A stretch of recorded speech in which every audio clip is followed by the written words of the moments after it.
За сайн байцгаана уу? Та бүхэндээ энэ өдрийн мэндийг хүргэе.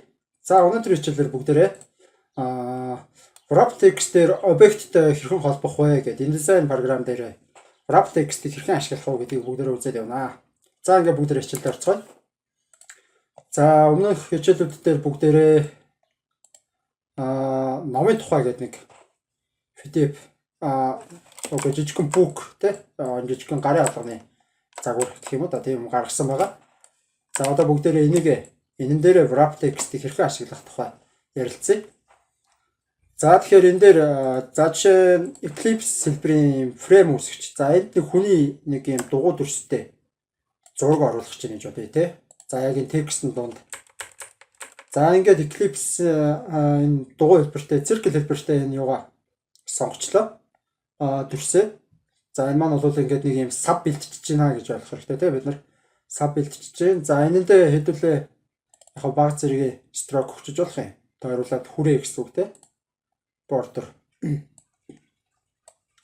За нэг жоохон баг зэргийн border өгчөж болох юм. За тэгэнгүүтээ border хэвчүүлээд за энийг хэвчүүлээд хэмжээг нь жоохон 2 мм-ийг болгоод за энэ жоохон муу улаан өнгөтэй хүний зураг оруулж ирж байгаа юм чи. Энийг буцааж идэвхжүүлж аваад улаан өнгийн жоохон цаавар шаргалтай өнгийн за жоохон ямар муухай. За тэгвэл энэ пикрээр авчи пикрээр за юм саарлан авъя. Alt-X. За энэ өнгийг авчи. За тэгэнгүүтээ энэ дээр авчаад Ctrl V. Окей. За одоо энэ дотроо бид нэр зураг оруулна. Ctrl D. За би download дотор pictures дотор нэг зураг байна. За тийм хүний юм зураг байна. За энэ зургийг катлж аваад дэлгэцэн дотор өөрийнхөө book template-ийн assets дотор image дотор за бүх юм ингээ хийнэ гэжтэй бид нар. За fig 2 оруулчихна. За одоо энийг эндээ багтаахын тулд fit content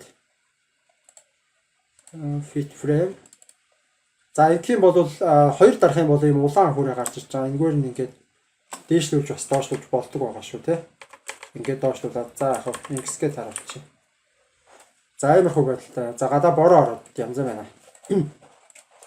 За ингээд гаргаад ирлээ. За одоо бид нэр энэ текстийг яаж энэний эргэн тойрон энэ хүрээгээр гаргаж ирэх вэ? Энэ зургийн заагвар байгаа тестийг яах вэ гэдэг асуудал үүсэж байгаа. За тэгэхээр энэ дээр л одоо нөгөө бидний өнөөдөр үзэх гээд байгаа wrap text гэдэг ойлголт байна. Хэрэгтэй. За тэгэхээр энэ дээр жишээ нь text wrap tool гэдэг энд байж байгаа. За энд бол миний хувьд бол ороод ирсэн байна. За гэхдээ энэ дээр илүү нарийн тохиолгоотойг нь оруулаад ирье. За Nessences гэдэг дээр за ингээд сонгочих хэрэгтэй тийм. Тийм ээ. За эсвэл ингэж ч өөр болно. Ингэж болно. Ингэж болно. Ингэж болно. Ингэж болно тийм. Ингэж болно гэх мэтчлээ. За тэгэхээр ерөнхийдөө бол иймэрхүү байдлаар сонгоод invert хийж болно. За эсвэл text wrap руугаа ороод бид нар ингээд нөгөө тойрог одоо 1 см-ийн зай авчиж байна гэсэн. 0.2 см гэх юм бол яг ингээд тойроод энэ үсгийн хүртэл ингээд тойрсон байгаа шүү дээ тий. За одоо бүгдээрээ дахиад идэвхжүүлж харъя энийг. Идэвхжүүлж агаад text wrap руу ороод харъя. За дахиад нэг авчлаа гэсэн үг. За дөрөвнийхэн бүр буцаач болиулчих. Бүр болиулаад бүр анхны хувьд нь оруулангуудаа ийм болгоод за энэ дээр 0.3 см гэх юм бол энэ зурагнаас яг гадуур нь ингээ 0.3 см-аар ингээ хүрээ өсөж байгаа юм тийм ээ. За ерөнхийдөө бол иймэрхүү байдлаар ингээд объектуудыг оруулж ирээд энэ текст дондоо гомсгоор үрж болно л гэсэн үг. Энийг л бид нар text wrap хэрэглэдэг гэсэн үг. За жишээ нь одоо хэдүүлээ polygon хэлбэртэй юм дотор ингээ бүр ингэж оруулж ирээ л да. Нэг зураг. За Ctrl D.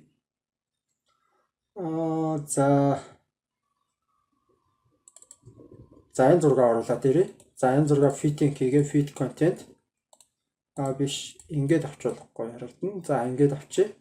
За одоо ингэсэн одоо энийг яах вэ гэж бодно шүү дээ. Тэгэнгүүт ингээд За right slide, what slide, zoom slide.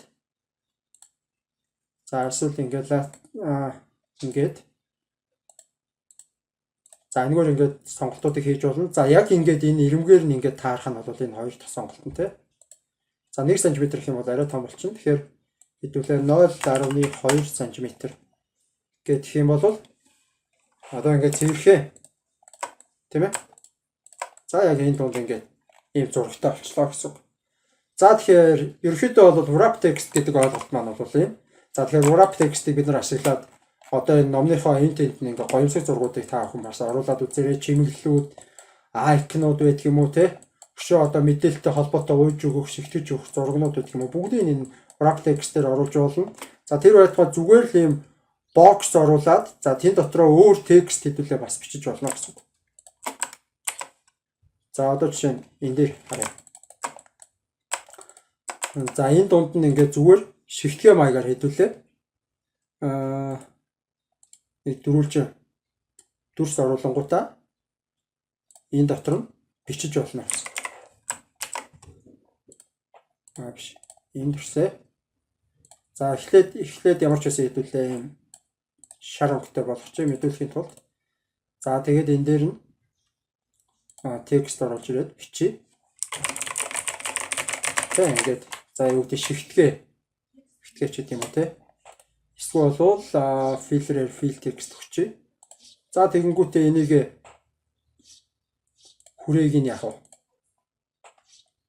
За нэг хүрээ өгч. Хүрээ дээр нь ямар өнгөх вэ? За түрүүний өнгө өгчээ. За хүрээг нь 5 мм болгочихъя. За ингээ голд нь нэг юм шигтгэе. За ийм мангар шигтгэе ч юу байх вэ? Ерөнхийдөө зүгээр төлөөлүүлэл програмаа хэрхэн ашиглах талаар ярьж байгаа шүү дээ, тийм ээ. Тэрнээс шинэ бол тэр мохоо харагдаж байна. За 3. За тэгэнгүүтээ одоо энэ дээр хэдүүлээ нөгөө текст wrap ингээд ашиглаж. За тэгээд 0.2 мм сантиметр те 0.1 гэвэл яаж вэ? Гэх мэтчлэн тэгээд энэ дээр одоо what за энэ миний сонгоод те ингээ өөрчлөөд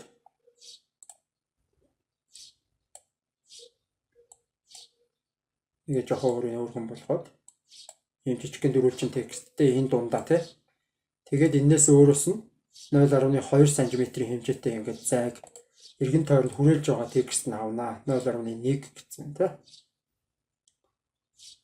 за 0.2